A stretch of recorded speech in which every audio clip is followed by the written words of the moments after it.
Well, welcome back to the Piney Woods Homestead, y'all. Today is going to be milling some yellow pine, and Lisa's going to be splitting firewood over here on the all-wood log splitter. She's got a lot to do. Some of those rounds are too big for her to manage herself, so I'm sure I'll be called to assist at some point. Guys, thanks for stopping in here at the Piney Woods Homestead. Hit that like and subscribe if you hadn't. And guys, if you have, if you are here, we appreciate you.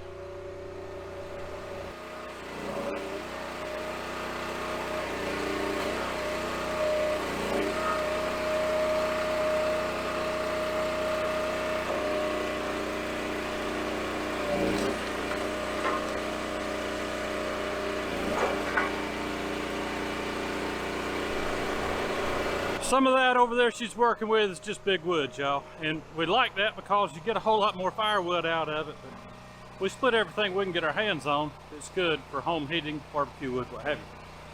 But today I got to do some milling. I am behind on milling, y'all. And it's finally looking like a good dry week. So I've got yellow pine on the deck. The man brought me. And that's what I'll be milling. So stick around. We'll do a little bit of time lapse, some milling.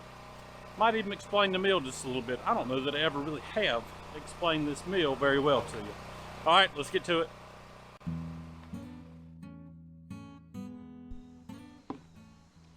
It's Matthew here at the Piney Woods Homestead, guys. If you have tried our Piney Woodsman Beard Balm, you're going to be thrilled over this. We've come up with a new flavor, as we call them around here, guys. Deer stand, that's what it's called. It's going to remind you of deer hunting in the fall.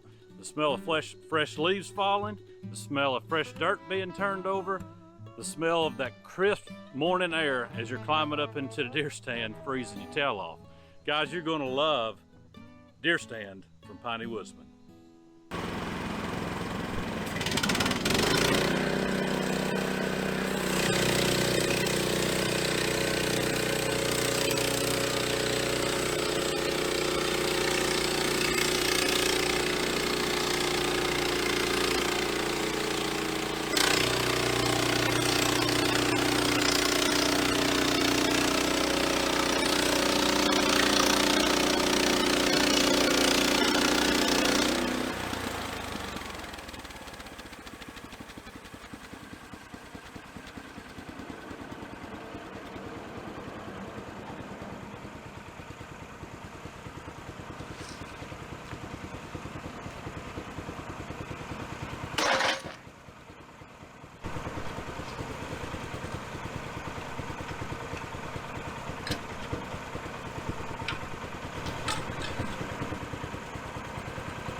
All right, I did kind of a long take there so that you could see the time span in getting just two edges off, two slabs.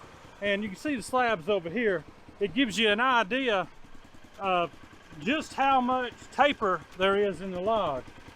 Nearly an inch back here And if you consider the entire height of the slab, probably 3 inches back there. So there's a little bit of waste, but when I'm milling for people like this, they're looking for product, quick product, and so that's what I try to get them. So put this thing on a little time lapse and we'll finish this. 1-inch boards is what we're going after.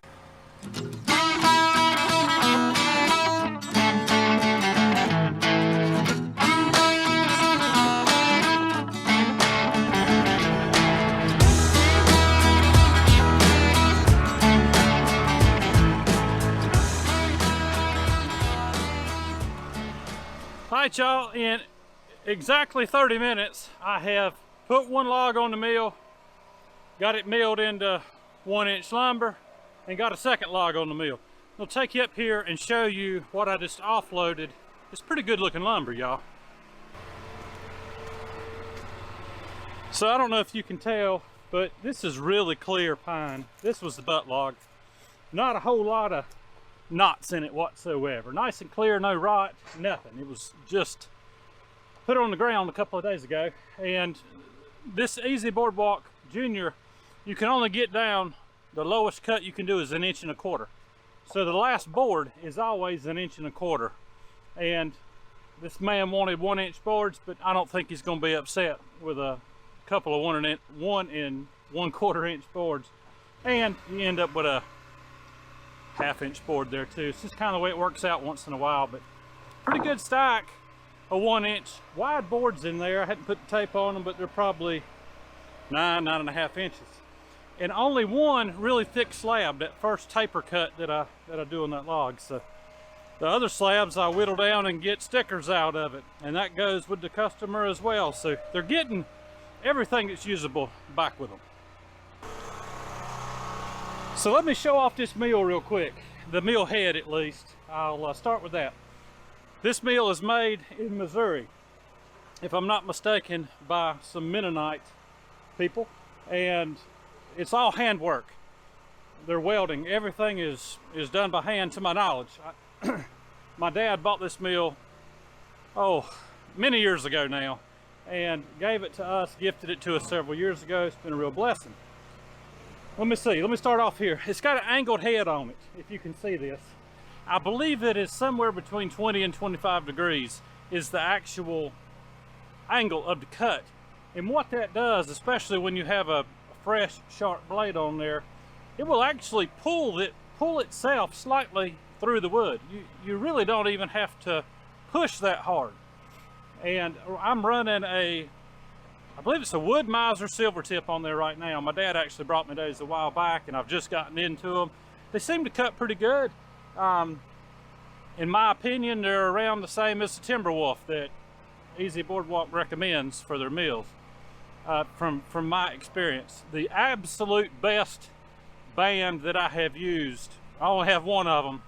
It's called a Lennox, and I can't remember the actual model on that. I'd have to look through all my bands, but it's time to get some resharp done. But it's got a 13 horsepower Subaru on. I say 13, is it 14? 14 horsepower Subaru, and I love the sound of it. It's got a sweet little putt to it as it's going along. Plenty of power for this size mill. I believe you can put larger ones on it if you so choose to. It's got a garage door spring up here that really assists with this heavy 4-poster carriage. And I don't know if you could notice me cranking on the wheel to set my depth gauge and all that stuff, but it's not hard at all. It's really smooth. And there's been times when I've had issues with my arms, and I can still do this better than I can offloading lumber. Nice metal gauge over here, lumber gauge, works fantastic. Let's see, what else about it? All of your bearings on this thing are greasable, and I don't believe any have ever been replaced on this mill. Not to say that they won't have to be eventually, but you've got 2 wheels down here for the blade guide. They're greasable, and all of your bearings on your 19-inch band wheels are also greasable. And it's, to my knowledge, none of it is cheap grade material. None of this has ever been replaced. It's just been greased every single time this mill gets worked. Before I even started today, everything gets greased before I get to going. And not Wood-Mizer, EZ Boardwalk recommends John Deere cornhead grease.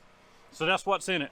I have used Shell HD, it works pretty good, but they do recommend John Deere cornhead grease, so that's what's in it. The tensioning setup on this is a T-handle setup, and it's got a 1-inch threaded rod that runs over to a couple of, well, it's the set nut. And there's a little stop right here, a metal stop where my finger is. And once you get to the edge of your nut to that, you know that you are properly tensioned. And so it's a real easy setup as far as getting the correct tension on your blade.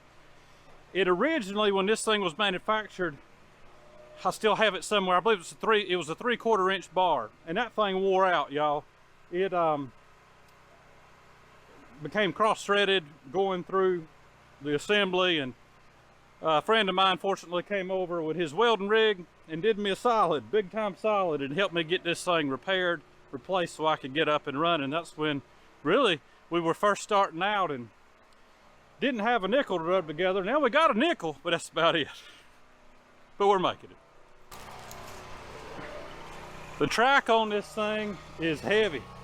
I believe it is 5-inch channel, if you can see down here. 5-inch channel with some round rod up here on the top. That's what your wheels from your carriage roll on. All of your center bunks where your logs sit, they are, it looks to be 1/4 inch steel. It's really heavy duty, completely heavy duty. The log dogs, or log clamps, are a simple cam system, and I do like that.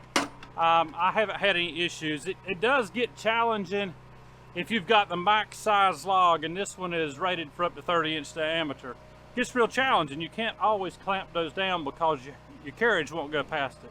So you have to get creative in how you mill. All right, I believe that's a pretty good take on this mill. I hope it is anyways. We'll check in on Lisa, and then we'll wrap this thing up, guys.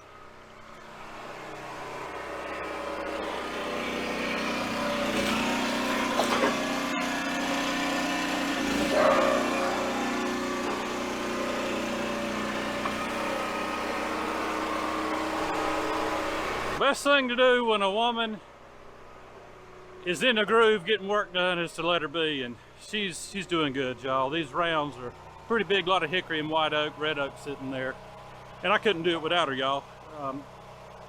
It's hard for 2 people to make a go of it, but you can do it. It's a whole lot easier than one. And so I'm very thankful that Lisa has the work ethic to get out here and do hard work that a lot of men won't even do. Guys, we appreciate you stopping in at the Piney Woods Homestead. We hope y'all have a good day, a great week, and on the next one there will be a walk and talk. And I'm not really sure what that's going to be just yet, but I believe the Lord's given me some ideas. Y'all have a good day, a great week, and Lord willing, and as we say in the South, if the creek don't rise too high, we will see you on the next one.